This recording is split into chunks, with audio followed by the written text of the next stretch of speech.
What do you got for me, Barry? And make it snappy. I'm not in the mood for your deck text right now.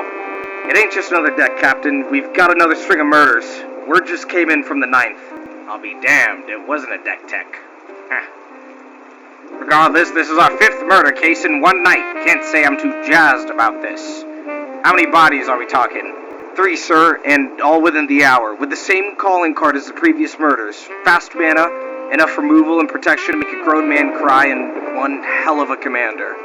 Barry, if I hear a peep out of your mouth about the Muldrotha murders of 44 or those infernal Atraxa cases of 48, I swear to God I'm gonna, with all due respect, sir, it was King Makar. King Makar? You mean to tell me the killer's been using non-meta commanders? Sweet mother of mercy. These murders, all these murders, they've been connected this whole time. Barry, reopen those files. But sir, God damn it, son, now's not the time. All along, this sad sack of Stacks has been using these commanders as a godforsaken cover story. It's genius and downright despicable. So what now? Cancel your supper plans with Susan. Tell the rookie to grab us a pack of cools and coffee strong enough to chew. We're gonna be burning the midnight oil. Sir, are we? Barry, I swear to God, if you want to keep that Christmas bonus, I say you ought to ask less questions to me and more questions about these murders. Well, alright, sir. I reckon the best place to start would be to place ourselves in the shoes of the murderer. I'd assume that the assailant's first question would be,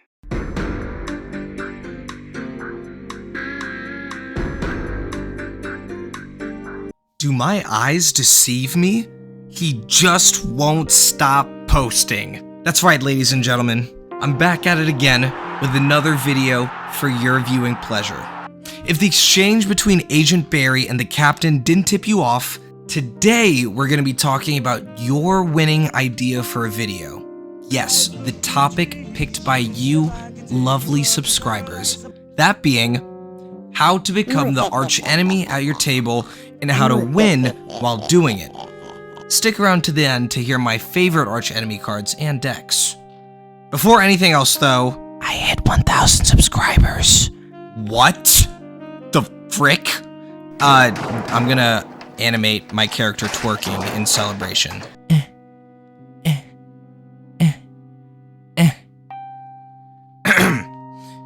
Before getting into how we build and win with an archenemy commander deck, I think it'd first be helpful to establish what becoming the archenemy even means. The archenemy, at its core, is a quote-unquote player concept where you turn the table wholly against you. The concept actually first began as a true format shakeup for Standard, placing one player with a powerful scheme deck and the others with normal 60-card decks. Yeah, this was a long time ago in relation to Commander. In Commander, we can apply this concept to a 100-card deck and use it to absolutely crush our opposition. As archenemy in EDH, you become the bad guy. Whether it's because of immoral gameplay loops, board locks, or the dream of every archenemy player, a triple knockout, being the archenemy of a commander game can be a blast. But it's not for the weak and weary. As the archenemy, you need to be prepared to have 1. Everything you know and love to be removed. This includes your commander, mana artifacts, protection artifacts, creatures, enchantments, literally anything on your board is up to be targeted. 2. You have to be prepared for your life total to be below 25 for the entire game, either due to your own symmetrical effects or, more likely, your opponent swinging anything and everything they have at you. 3. You need to be prepared for everyone at the table to gang up on you. They'll be asking questions about what to remove on your board to one another, and all in all, just roleplay the 1692 Salem witch trials, except you're the witch, and there's no John Proctor coming to save you. If these 3 things didn't scare you off, then you might just have what it takes to become the big baddie at your table. But where do we even start? Picking our murder weapon, of course. If you want to crush your opponents with a scary deck, what better way to start than to think of it top down? Picking a commander isn't just important to your deck's theme, but it's imperative to making your pod suffer. I think a good archenemy commander has two things. One, it has value. If you want to leave a lasting impression on your table, that means you have to stay ahead of the competition. I would try building around a commander that presents either immediate value or value that you can build over time in an efficient manner. For instance, my Kali of the Vast deck, although unable to attack the first turn that I play her, unless I have some haste enablers on board, she's able to cast any demon, dragon, or angel in my hand for free. These are usually 5 CMC bombs or above. That's a lot of value and a lot of damage for turn 5. Or, another personal favorite deck of mine, King Makar. Whenever Pookie Bear becomes untapped, he gets to exile a target creature and create a gold token. Talk about a 2-for-1. And the best thing about gold tokens is that you don't have to tap them, so you can do some cheeky artifact stuff with them. They're so good. The second thing that a good archenemy commander has is scalability. Your commander needs to be able to be a threat when you drop them, as well as continue building into a bigger threat as the game progresses. This can be seen through buffing them up through +1/+1 counters, or generating repeatable value that impacts your opponents. For example, my favorite archenemy deck of mine was a heavily optimized Valgavoth precon. He reads that any time an opponent loses life for the first time on their turn, Valgavoth grows and you draw a card. If you're truly goated with the sauce, you will be able to turn a 4/4 flyer into an 8/8 flyer with +4 cards by the time it gets to your turn. I'm shaking just thinking about it. Another example would be the tried and true Atraxa. Need I even say more? Infinite turns with Planeswalkers. Sure, why not? Proliferate poison. Sure, let's just keep it coming. And don't forget she has 4 keywords. Surely that won't be a problem for your pod. So once you have a scary commander picked out, what's the next key piece of the archenemy puzzle? I think it's safe to say probably the other 99 cards in your deck. Building the archenemy deck. I think there are a few key ideas that you need to think about while deck building in lieu of the normal commander concepts. Primarily, that you will be targeted and you need to be able to answer those threats swiftly and promptly. This means a few things. We want to get there as fast as possible, build repeatable value engines, protect or recur anything we need, and destroy everything our opponents have, but let's not forget, we need to win. The first thing I think we need to build around is to decide what exactly we need to win. Let's pack in a lot of these effects once you've decided what that idea is. Let's say you're playing my favorite Valgavoth. After reading the card, it's clear that we want to make our opponents lose life on their turn. So we should find cards that enable that, and we add a lot of them. Creatures are usually going to be the easiest thing to remove on your side of the table, so make note not to remove too many creatures. The reason that is because they'll be susceptible to combat damage as well as single target removal a lot easier than you think. Further, adding enchantments, artifacts, and lands that enable your game plan will round out your deck and be definitely slightly harder to remove, especially lands. Also, since you're the big bad guy, don't be afraid to throw in some combos. Nothing screams villain like ending the game with a silly combo that just slaps around your opponents. The next thing I think we should focus on is making sure we have enough resources for the long haul. I want to see you ramp your little heart away. This includes artifacts and sorceries that can get you the mana you need whenever you need it. Things like repeatable treasure generation, such as through Black Market Connections, or one of my personal favorites, Descent into Avernus, which literally puts a time limit on the game and accelerates you into God knows where. But further, things like rituals, Dark Ritual, Pyretic Ritual, all of these short-term mana bursts can get you way ahead of your opponents way faster than you think. But don't forget about the normal ramp that we know and love. If you're running green, things like Cultivate, Rampant Growth, but also The normal heavy hitters, Soul Ring, Arcane Signet, even things like Thran Dynamo have a use case in these kinds of decks just because they can give you that extra burst that is so necessary for these high CMC decks. Yeah, but really bad at Magic the Gathering. You literally told me in your deck building video to keep a low CMC deck, so having a high CMC isn't really an issue. I don't really see a use case for the Thran Dynamo. Trust me, when you're running Archenemy, your commander is going to be getting removed a lot.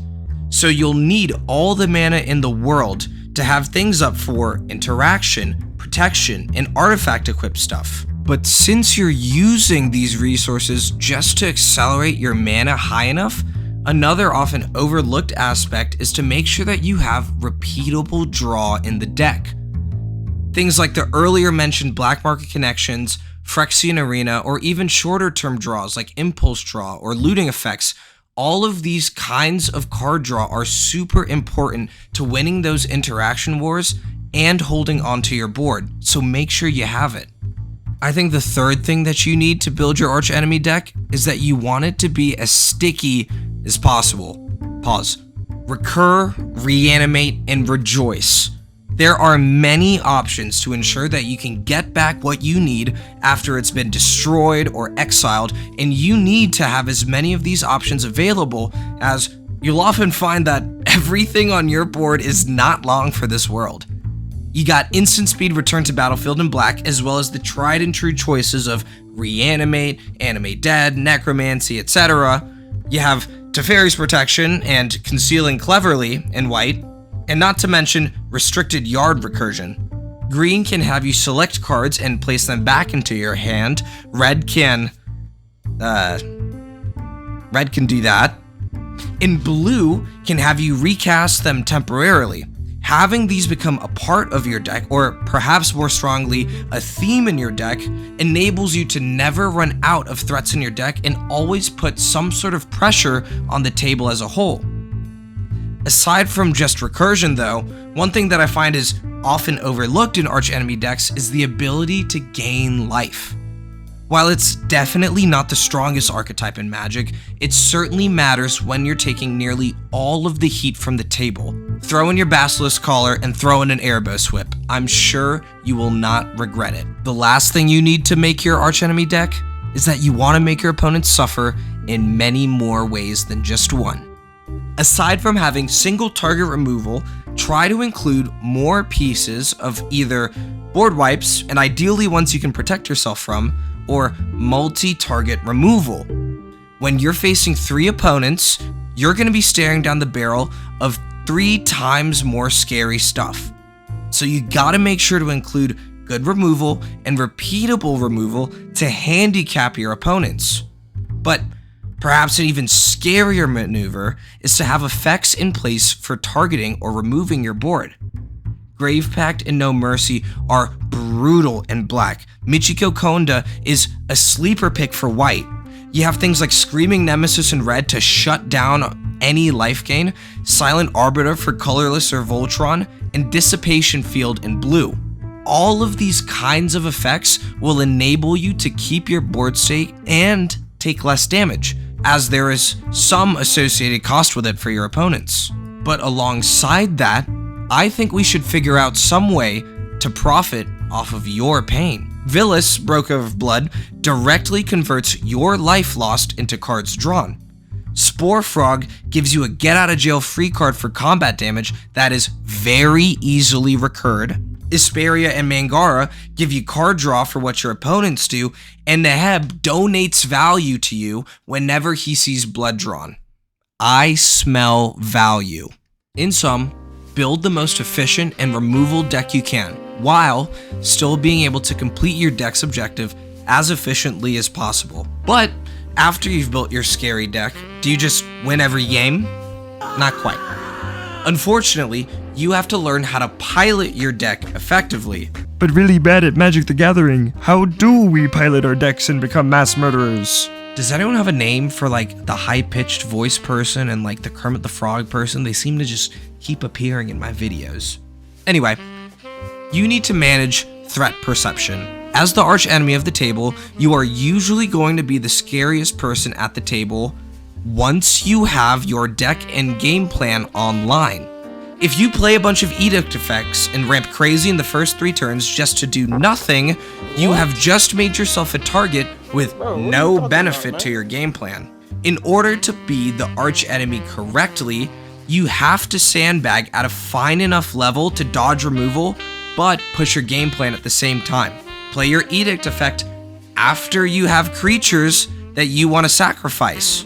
These ideas, while still placing a target on your back, will manage the perception a little bit better. Besides that, when thinking about removal, think through what specific pieces from each board you want gone. Sometimes, other players may actually look fondly on you removing these things, but if you decide to one-sided board wipe, it will result in the 3v1 that archenemy is known for. Next, you got a politic.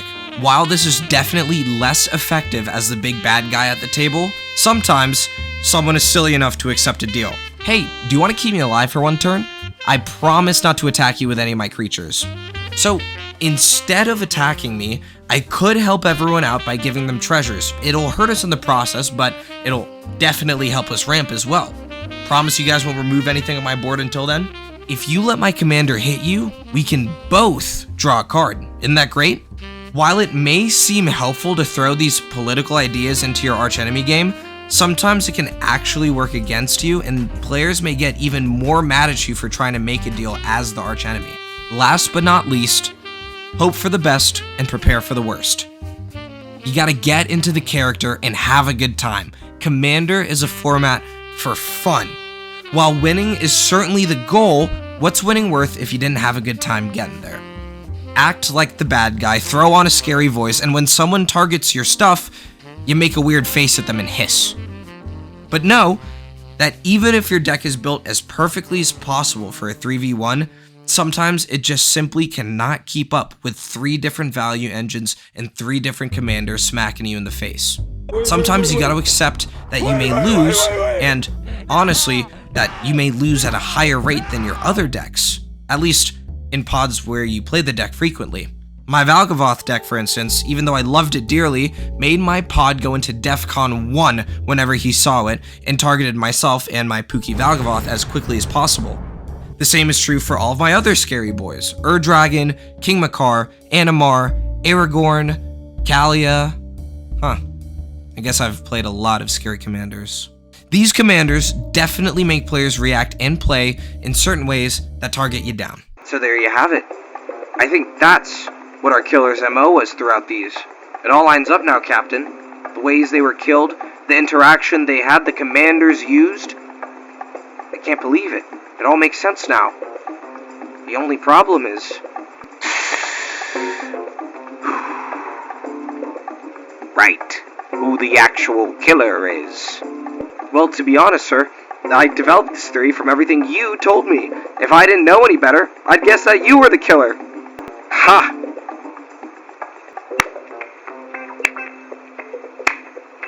So you figured it out. Cap, I was just joking around. I didn't mean nothing by it. Don't worry, Agent Barry. I'll make sure your wife receives your remains. You're gonna be stuck in CEDH combo hell for the rest of your life. Nice knowing you, buddy. And that about wraps it up. If you stayed till the end, thank you so much for watching another one of my silly videos. I really appreciate all of the love and support that I've been getting from you guys. I mean, 1,000 subscribers is actually insane. It's pretty insane. Okay, to follow up on some promises that I made earlier on in the video. All-time favorite 2 big commander decks that are archenemy have got to be King Makar and Valgavoth. King Makar, I was able to untap and tap 1,000,000 times and just basically enable a creature lock on the table at all times, and I would just draw my deck until I got either Torment of Hailfire or Exsanguinate, and that would be my win con. It was just super toxic and really sticky because King Makar was really the only creature I needed, and all of my artifacts did the exact same thing, which was to tap, untap, whatever. Valgavoth, I talked about basically throughout the whole video, so I think you have a good idea of what he does, but I had every single damage ping in there known to mankind in Rakdos. I mean, the deck was inherently a Rakdos stack deck, but instead of paying mana, you would be paying life instead. I punished things like draw for my opponents. I punished things like tapping lands. I punished things like playing lands. Literally, if you breathed against Valgavoth in that deck, more likely than not, you would take damage. I don't know what the second thing I promised was. If you stayed this long in the video, I want you to do two things, okay? One, what deck do you think you're going to turn into Archenemy? Or tell me your experience playing the Archenemy. I want to hear all about it and whether or not you think these tips are helpful for it. The second thing I want you to do is I want you to comment, I'm not going to botch this time, okay, guys? It's not going to be, I want you to comment Dwerk or Twerk. Either one works. And now, because you guys stayed so long, I'm going to put up the clip of my character twerking again. Thank you, thank you, thank you so much for 1,000 subscribers. You guys are great.